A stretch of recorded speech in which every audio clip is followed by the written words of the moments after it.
Hey everyone, it's Catherine Allen here, Allen Realty Group at Keller Williams Coastal Realty. I'm bringing you episode 3 of the Homebuyer series. Last week we talked about hiring a realtor. So now that you're in relationship, step 3 is to go look at houses, right? Wrong. It's actually not looking at houses, it's getting pre-approved. You hire your realtor, that's your official guide in this market, right? But we don't know what we're looking for. What price bracket are we looking for? Are we looking for condos? Are we looking for single family homes? Are we looking for trailers? We don't know. There's so many options out there. How do we whittle it down? The single most important tool in your homebuyer tool belt is your pre-approval. How do I get a pre-approval? Glad you asked.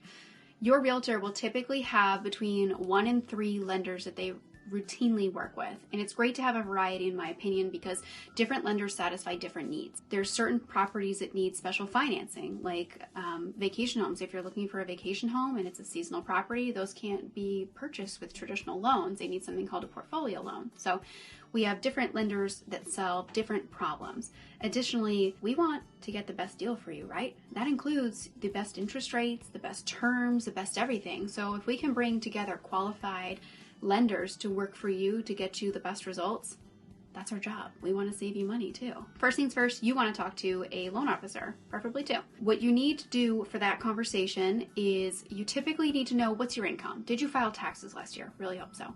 Did you file taxes? What's your income? What's your debt?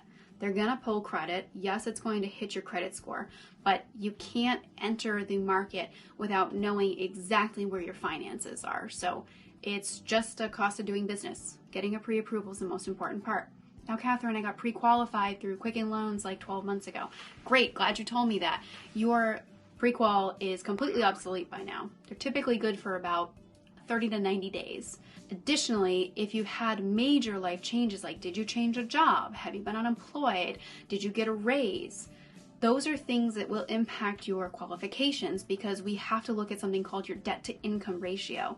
When your debt increases or your income increases, that ratio obviously changes. So this is why we need to have a fresh pre-approval for when you plan to enter the market. It typically takes, 15-20 minutes on the phone with your lender, and they'll usually get back to you within 24 hours depending on the lender that you're working with. The ones I work with will typically be able to give you numbers within 12 to 24 hours depending on your financial situation, how complicated it is, if they need more additional information such as pay stubs. So it can be a pretty quick process.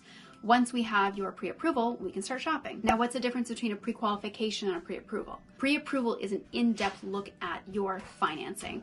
That says we have looked at their numbers, we have verified, everything checks out. We are telling you they've got the money to do this. A pre-qualification is kind of like a high-level look, and it's not nearly as good as a pre-approval. Furthermore, when you are going to buy a house, and let's say we're in a multiple offer situation, if you come to the table with a pre-qualification and not a pre-approval, you are at a disadvantage compared to other buyers at the table, even if you offered more money. Fact of the matter is, your loan is a little more risky than everybody else's because you haven't been qualified properly. Fully. I don't want to say properly. You haven't been qualified. The whole picture hasn't been qualified. So step 3 is to talk to a loan officer and get pre-approved.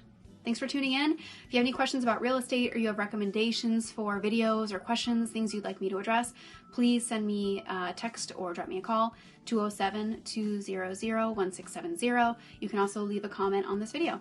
Thanks, and I'll see you guys around.